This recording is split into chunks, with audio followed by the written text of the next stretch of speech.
In this chapter, we are going to talk about communication in families. We're going to start by attempting to define what a family is, and then we're going to talk about some of the communication processes that families use. So first, when I ask you to define family, what do you think of? Who do you consider to be a part of your family? Many people would initially name some of the people that they are related to by blood. However, you might also think of a person with whom you are in a committed relationship, such as a partner or a spouse. Some people might even think of a person who's not even related to them by blood, but who might be called auntie or uncle because they are such close family friends. As you might guess, the definitions and makeup of families are changing, especially within the United States. People are choosing to wait longer to get married. More couples are cohabitating before marriage or in lieu of marriage. Households often have more than 2 generations, and the average household size is actually decreasing overall. So as you might guess, it's not as simple as you might think to define a family, but we're still going to try. We're going to first take a look at structural definitions of family, then look at functional definitions, before finally talking about transactional definitions of family. So first, structural definitions of family focus on form, criteria for membership, and a hierarchy between family members. So the structural definition of family is 2 or more people who live together and are related by birth, marriage, or adoption.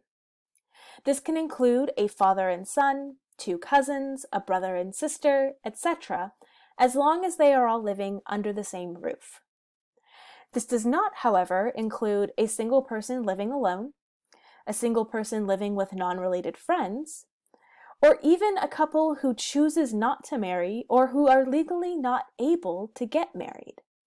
So some definitions of what we might consider to be our family might be left out by these structural definitions.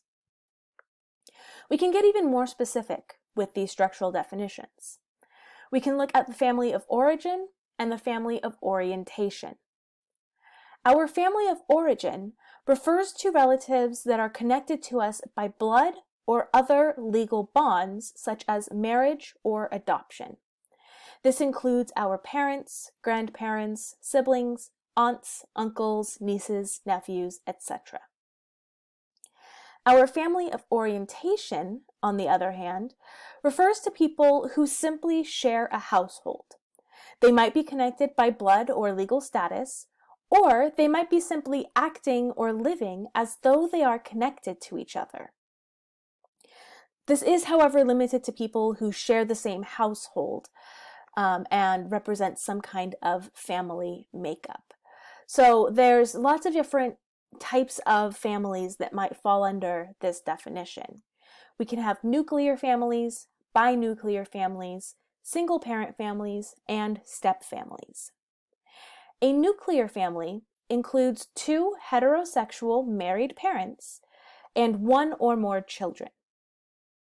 A binuclear family is a nuclear family that was split by divorce, for example, into 2 separate households, one headed by the mother and one by the father, with the original children from the family residing in each home for periods of time.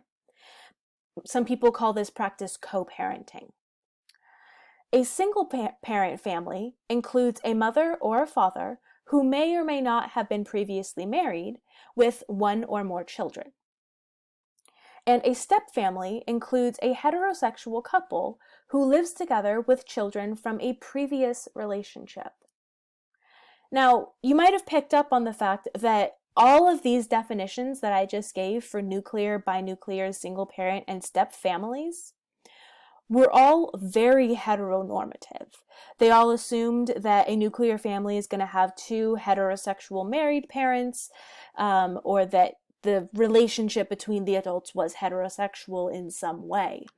But those definitions leave out a lot of families. And so our definition of family is also growing and changing with every passing day. And so it's important that we continue to expand those definitions so that the families are included.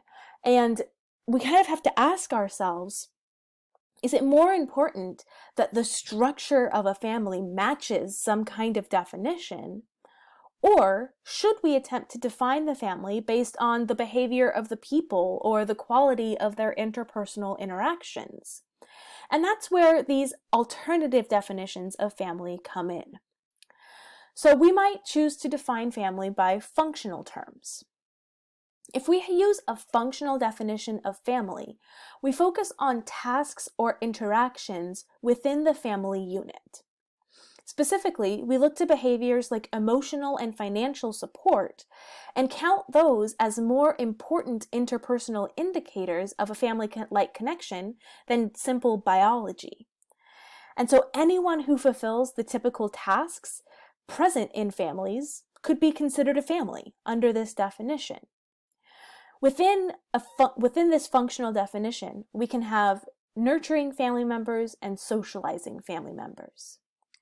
A nurturing family member provides us with basic care and support, such as emotional and financial support.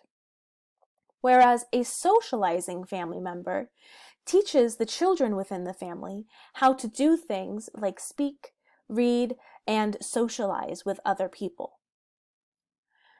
Another definition of family that we can use is the transactional definition of family. These definitions focus on communication and the subjective feelings of connection between people. And so with the transactional definition, we're really looking for the creation of a sense of home, a sense of group identity, a sense of loyalty, and a shared past and future. All of these things make up a family according to transactional definitions. So even though there isn't one all-encompassing definition of family, maybe this is for the best.